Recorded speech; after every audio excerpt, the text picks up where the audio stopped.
Okay, we think we got it working, don't we? Good. Glad to be with you again, and I've had a lot of problems with this slide presentation all day, trying to get to work, and hopefully we'll have some sound and video to make it a little bit more interesting. Actually, if we don't have the sound and video, it'll be a real short lesson. The PowerPoint has saved my career because I'm getting so old and my eyes are getting dim and my brain is rotting away, and I stand before you just a shell of a man that I used to be. It's rough. So I can't memorize stuff like I did in the old days, and I couldn't see my outlines because I'd have to get the font at about 72.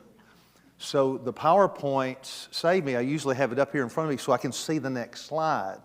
So I don't have that luxury tonight.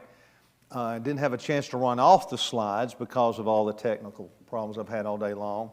And then after the ball game last night, I didn't sleep. And have a lot of bitterness and anger right now. But I may have to, I'm saying all that to say I may have to go back and forth a couple of times. And of course, I've got to turn around and turn my backside to you. So I apologize on that. If you weren't here last week, I don't normally like to do a lot of reviews. I'm going to do a little bit of a review because I've noticed that this stuff, this material, I've been looking at it since 1990.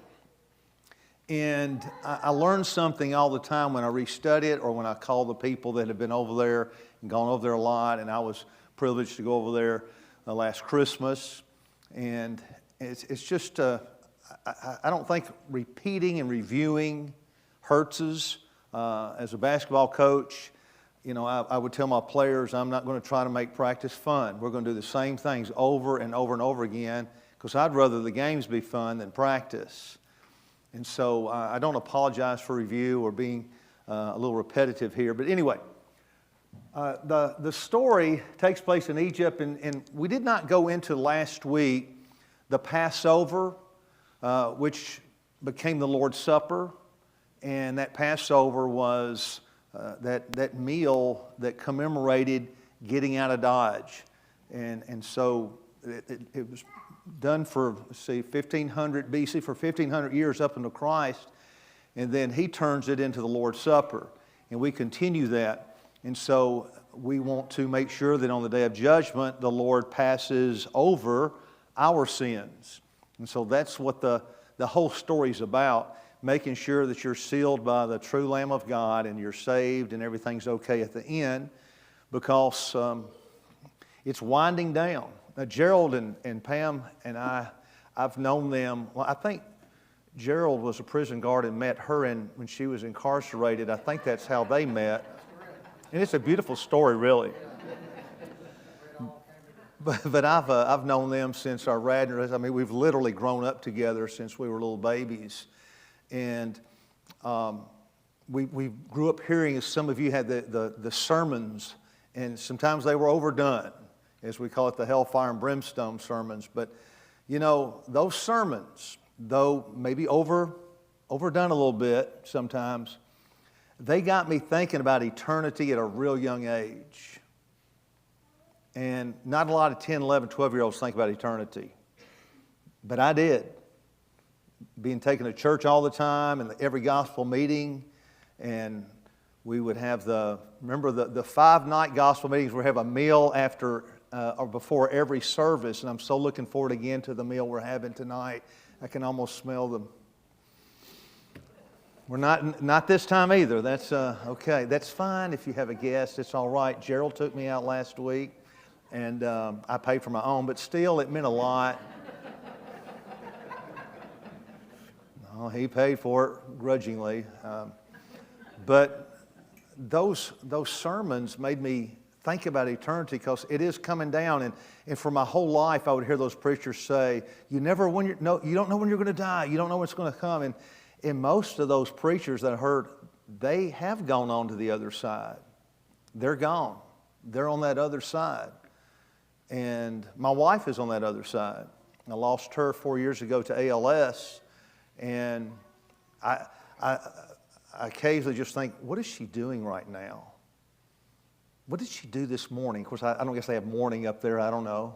But that's where we're going to be one of these days. And it's a little intimidating. I wish we could see about 10 seconds of heaven. I think then we wouldn't fret and worry. If we could just peek up there for 5 or 10 seconds, go, oh, okay, well, I'm ready to catch the next bus out of here then. Let's go. But that's the faith part. I also think if we could peer into hell for 10 seconds, nobody would end up going there.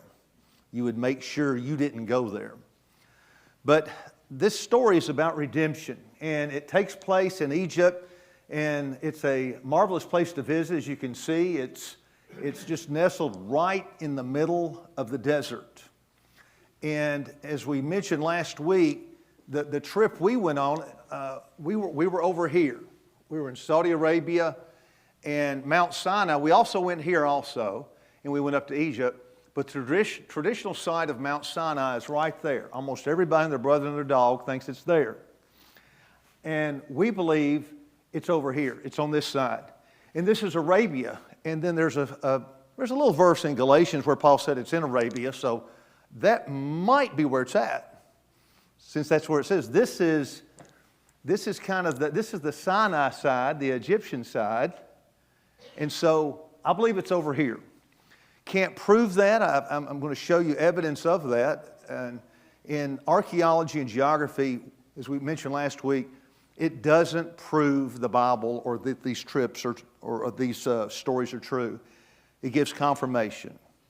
You can't prove God. You can't disprove God. You can't prove that these are the real locations, but when you line up the geography and archaeology with Scripture, it's really neat how it falls together. And I really have no doubt that any of this stuff is true. Now, that's where everybody thinks it is. And we believe it's right over there, and that they crossed on that beach right there on this untouched satellite photo. That they came out here and wandered through a wadi system, a canyon system, down to right there. And almost everybody else thinks they crossed up here.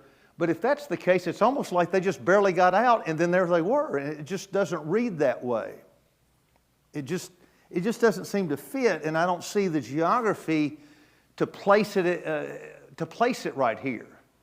And that makes the Red Sea crossing over here. Now, some people think they crossed over in here somewhere, which is kind of the parallel of over here, but I'm going to give you my site and my choice, and then hopefully we'll draw some practical application from it also.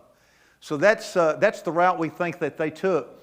And think about how relieved they were to get out of town, and to think about the slavery that they were in, and that some of them were born into slavery. Their grandparents and great-grandparents were born in slavery, and then their kids and grandkids were in slavery. So it's just mind-boggling. We can't picture and imagine what that was like. And that's one reason the African-American community is their old songs in the Deep South. So many of them had to do with Moses and getting out of Egypt in bondage because they identify with that. It's a very powerful motif in their culture and their psyche there. And so here's the canyon system, and that's the beach right there that we got to go to. And I stayed in the greatest hotel I've ever been in my life for 3 hours sleep, because we were so behind the trip. We were so far behind the whole time. We were catching up, so it was an exhausting trip. And I wanted to stay at that hotel for 3 or 4 days. And we got 3 or 4 hours. But it's a lot more interesting commercialism now. But we think they were trapped, as the Bible says. And Josephus, who wrote right after Christ, said they were trapped by the precipices, and they were entangled and couldn't get out. And when you look at the other place, it's like, where would they have been trapped? I don't see where they could have been trapped. And so here we go. At least the video's working here. That's good. And this is kind of a computer-generated image of the wadi system, and then it comes out on the beach there. There's actual satellite, aerial photo, and then that's from across the other way. Okay? So they were trapped as they came out. And I think I showed you this last week. This is the paved road. And again, look at the canyon system. They're going through this, and this is right before you get to the beach. The beach is right over here. And they would not let us go back down through that road from the other way. And then this is the beach, part of the beach, and they crossed somewhere, we think. in this area here. It's about 8 miles across, and I got to be on both of the beaches, and so that was kind of neat. So I'm hoping, do we have sound? Battle for us. Behold his mighty hand.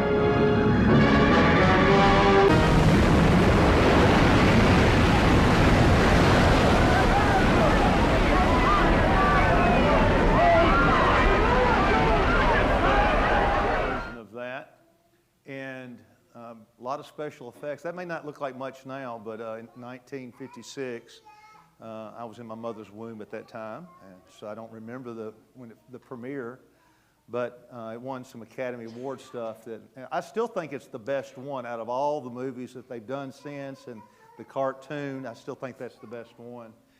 So, and there's a great verse in Exodus 15:8. This is the song after the thing had happened. At the blast of your nostrils, so God blows his nose, and boom, the water parts. The Bible says it was at night, but Cecil B. DeMille had to do it during the day. They didn't have big enough lights to do it at night.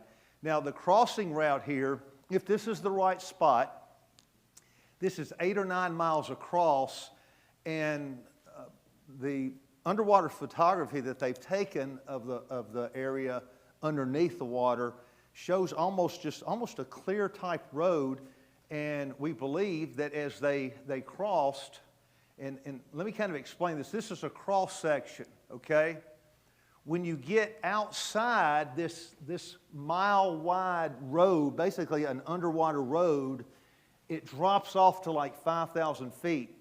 But right in here, as you go across here, it gently slopes. The Nueva Transect, that's what we're looking at, and I don't know if this makes sense to you, but it's like you're at cross section, so it gently slopes down and then gently slopes up. Then when you get outside of that, there's no way they could have gone up at that place, so we think there was basically an underwater road there. And so if that's the case, then it would have been a lot wider than this. And, of course, you had thousands of people and thousands of animals. Remember, there were more animals than people. So this was quite a deal. Cecil B. DeMille hired 14,000 extra people to do this and about that many animals. So I don't know how they made any money off the movie. I still think it's spectacular. Better to serve the Egyptians than to die here. Who shall withstand the power of God?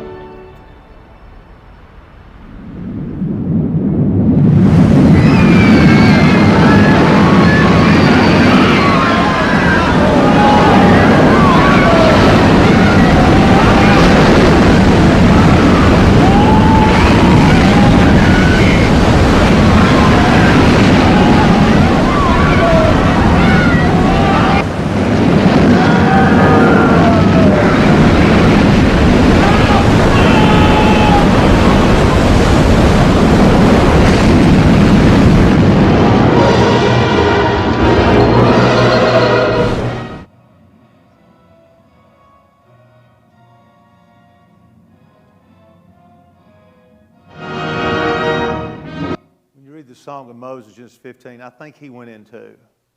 He probably led the charge. So in the movie, he survives and goes back and has a confrontation with his wife at the end. They had a lot of relationship issues throughout the movie. But I think he died. So there's the drowning of all these guys. Had 600 chariots, and then Josephus says there were even thousands of foot soldiers that went running, because you can't always use chariots in certain terrain. You got to chase people down up hills and mountains and valleys. So they had foot soldiers also, no doubt. But these guys got drowned. And so Ron Wyatt, the guy that kind of started all this, they've done some scuba diving out there, and I hope you can see some of this. Can we dim those lights just a little bit? Not a whole lot, but just a little. See if we can see this. That's perfect. And what you're going to be looking at. He and the boys then donned their scuba gear and began to investigate what may lie beneath the waters of the crystal clear Gulf. On the first dive, Ron found chariot wheels preserved by... Now, as we go through this, what they're saying are chariot wheels, and I think they could be also, they've been covered by coral. Coral takes on whatever it's covering. It doesn't grow in nice circles. Now, they've superimposed the wood to give you an idea of it, but coral doesn't grow in nice circles, in nice little spokes. But look how you see some of that in some of this. Okay? Now, what we believe we're looking at here is the chariot wheel up, then the axle, and then the main part of it down inside the in the mud, and it got trapped with it sticking up. Coral doesn't grow naturally like that. I can't prove that's a chariot wheel. I think it is. Let me go back actually and let you see a little bit more of this. He and the boys then donned their scuba gear and began to investigate what may lie beneath the waters of the crystal clear Gulf. On the first dive, Ron found chariot wheels preserved by the coral which had attached to it. He found an axle with portions of each wheel still present. These chariot wheels were very difficult to see and recognize because they are covered in coral, and the portions that were not covered have disintegrated. In February of 1988, he found this gold four-spoke chariot wheel in the same general area. There is no coral on the main part of the wheel because coral doesn't attach to gold, only around the hub area where some wood was exposed when it came off the chariot. So it's pretty cool to think about if this is it. Here's another. Our first artifact to inspect is this chariot wheel that still has 3 of its 4 spokes, plus the hub is extending upward. We see 90-degree angles here. Sign of man-made structure. The Lord looked down upon the army of the Egyptians, and he took off their chariot wheels. The chariot wheel with 6 spokes was the most widely used by the Egyptians. Egyptian chariots were known to use metal hubs in the center of the wheels. Using metal detectors, divers have found metal in the raised hubs that are now covered in coral. Here we see another 4-spoked chariot wheel with 1 spoke missing and a center raised hub. The coral here has preserved the chariot parts by retaining the man-made structure, even after the wood has disappeared. Here we see another wheel suspended on its axle, standing at attention. It has 6 spokes and a raised center hub. Ron Wyatt made many dives here and located many artifacts. Here we see a chariot wheel standing on its axle in this old 1978 footage shot by Ron Wyatt. Next we see an 8-spoke wheel with 1 spoke missing. 8-spoke wheels were only used during the 18th dynasty, the time of the Exodus. The premier find here at the crossing site is this gold veneer that was left behind from a 4-spoke chariot wheel. The Bible tells us there were 600 choice chariots used in the chase of the children of Israel. Now, just looking at these kind of in review real quickly, again, that looks like a circular object that the coral has grown around, because coral doesn't grow like that, and then it suddenly goes up because that's the part of the axle that remained in the wheel and it broke off. Now, all my students want to know, why don't they go get it? And that's a legitimate question. First of all, Ron's dead now. Secondly, the sand on the bottom of the sea shifts. We probably won't be able to find it except by luck or God. The other problem is, how are you going to get it up and preserve the gold? You're going to have a piece of equipment that will go underwater and will cut into solid rock down 6 or 8 inches, then go up underneath the rock and then pull it out to preserve it. So there's just no way to do that, but I don't think it's going to ever be found again anyway. But it's kind of a neat look there. And when I was at his house, when I first started investigating all this, he had brought up a couple of horses' hooves from that location. And I remember when he handed it to me, it was real small. I thought, was it like a Shetland pony? No wonder they couldn't catch the Israelites. They were having to run across like that, those little bitty ponies. But he said when he brought it up, when it hit the air, it shrunk and drew up, where it had been in the water all those centuries. And he said it literally just shrunk right there in his hand when he got it into air. So they get over on the other side, they see the Egyptians are dead, and so they head into the wilderness. This is not the wilderness over there. When we hear wilderness, we think of Smoky Mountain. The wilderness, the trees, the flowers, that's not the wilderness. This is their wilderness. That's the sheep grazing on all that. Looks like they're grazing on rock, doesn't it? And that's what was amazing to me. Where's the grass, y'all? Where's the grass y'all are eating? So we're real inland now. Now, I want to play this video. I'm so glad these are working. You did a good job of getting those going. This is the beach on the other side. We're now on this side, and we're going to start going this way toward Mount Sinai. And we're going to run into the big rock that Moses struck. And that, you got to come next week. I'm not going to be able to get to it tonight. It is just fantastic. It's awesome. And it's the reason I went on the trip. But we're headed this way. I just want you to look at the terrain. And when we talk about the wilderness, this is what we're talking about. So we're real inland now that they would have crossed over onto. And this again is a possible site where they could have gone up through this canyon. We're getting ready to make a turn up there to head toward Mount Sinai.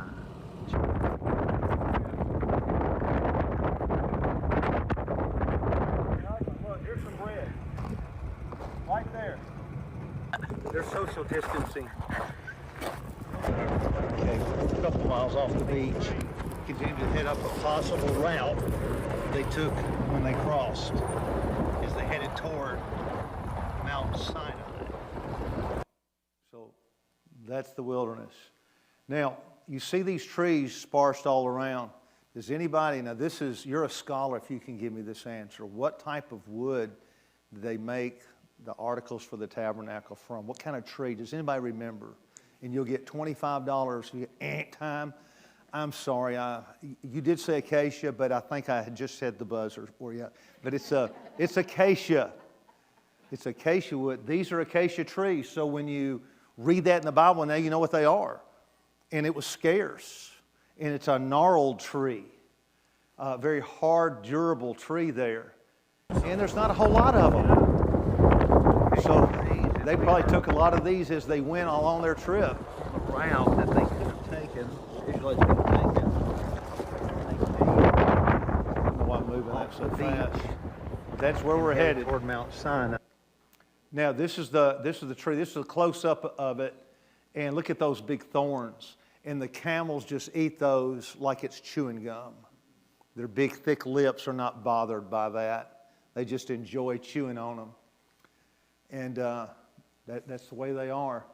Okay. Let's back that way, goes to the Red Sea crossing site. This is the canyon they would have come down to after they left the beach where they crossed. So if all that's correct and everything lines up the way we think, the Israelites would have come through this stretch, then gone through that gorge there. And here is a huge flock of sheep. There's some of the sheep, and there's a Bedouin out there, so I'm going to take him some snacks so he doesn't get mad at us. Here we have Mike and Gary. We're going to feed the Bedouins.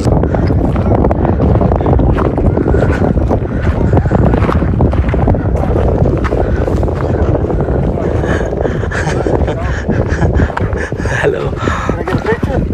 Okay. Here we have Mike with the local. What is your name? I'm Mike. Whatever he said, that's his name. That's his name. And boy, he was weathered, wasn't he? He was only 19 years old. That's what. Just joking, just joking. But they age quick. And again, I mentioned last week, I like to wear garb to blend into the culture where you can't tell where I'm from. So I've got Tennessee and USA stuff all over the Middle East because of me. Nashville Christian, my school, got shirts that have been to Mount Sinai. And so he was a very gracious guy. They like getting some of those snacks. That's his job.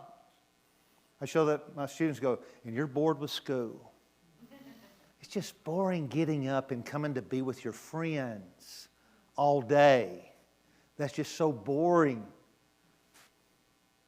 If you've got a boring job, just think about him. Some of us do have boring jobs. That's what they used to do. That's what Moses did for 40 years. I have a new appreciation, not only for Moses, but all the Israelites and the Bedouins that live out there now. That's his yard. And of course, he's moving his sheep all over the desert up there. And that's the road we're taking. We're going to go about 3 hours up into the desert, and we're in just a little, an SUV type vehicle. And I keep thinking, if we hit a rock and burst the oil pan, what are we going to do? What will we do? It was December, and so the daytime temperature was perfect. It was just not just a little cool, and all you needed was a long sleeve shirt. But what are we going to do? How are we going to get back if we're 3 hours driving? How are we going to get back? What's going to happen here? And so you can see very little traffic comes through here. But I love that picture there. This is good. You want some more? There you go. These guys trusted me more. They're all coming down. You know what? They could kill me right now. You see the rope around them? great. They're not One in the wild. back. They're owned by Bedouins. And they're not worried about them running off. They're just out there by themselves walking around, and they love that bread. And they were all gathered around me. It kind of scared me at first. Let's see if we've got another. Here we go. We're, say, east of Sinai, and this is probably an ancient trade route that we're showing you here that no telling who all has come through here. And there's a camel herder here. He's going to let me get on the camel, I hope. Hold on to both sides. Just hold on right here. Whoa! He's still going up. I thought he was through. I'm going to join a camel race later on. This is the Secretariat of the Middle East. What hurt was this? You think he wants to hurry up and get down? Oh, that hurt. You know where? And it was Night. Did you help getting off? That's rough. Him coming down and getting up. Going down's worse. Much worse. I wasn't ready for that. It was, and I thought, I want to get up there and start running him, Because if you fall off up there, that's a fall. It's like falling off the roof. So that was quite a trip. Now, as they are going out into the desert, in Exodus 15, verse 27, the Bible mentions they go to Elim, and it was where some wells were. And we believe this is where it is because it says there were 12 wells, and we saw 12 wells in that. Not 13, not 11, 12. So it just all starts tying together. I so appreciate how you can just see this pattern. It's all falling together when you read the text and then go on this trip. So let's look at Elim here a little bit. Look at that. This beautiful oasis in the middle of the desert. It was just fantastic.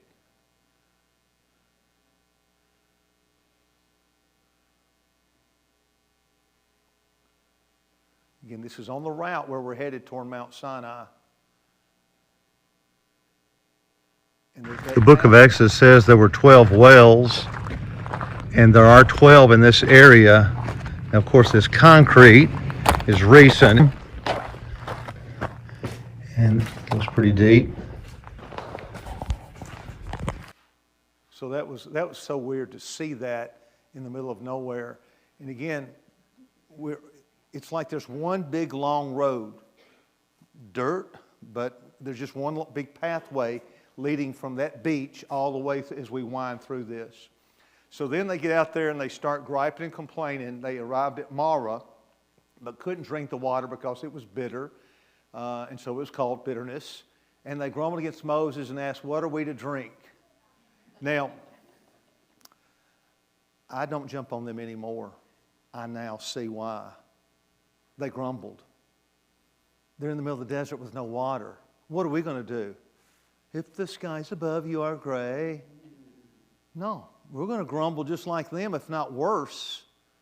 And so I've really, backed off the Israelites and they're griping because I'm out there going, well, no wonder they were grumbling because we've always made fun of them. I can't believe they didn't trust God after those 10 plagues and all that. Walk around out there. It's okay in a car driving through for a few hours, but you don't want to stay out there. And they grumble against Moses and Aaron in the wilderness. And look at this. The people of Israel said to them, would that we had died by the hand of the Lord in the land of Egypt. You've brought us out here to kill us.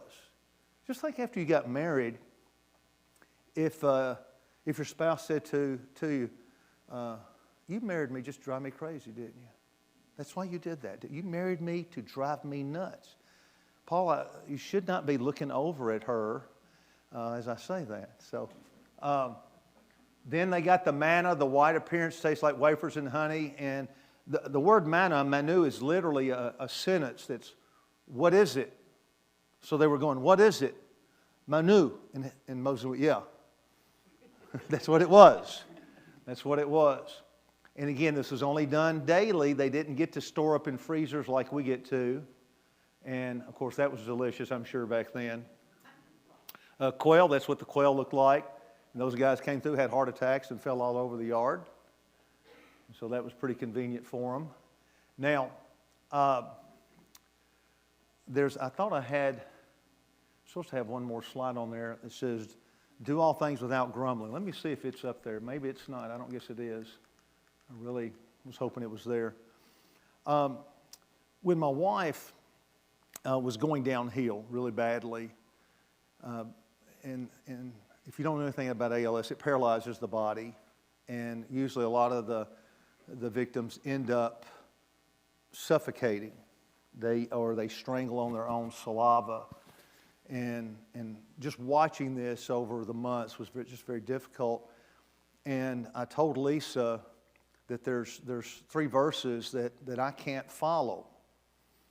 You know, there's plenty of parts of the Bible, we got it down. We're doing pretty good there.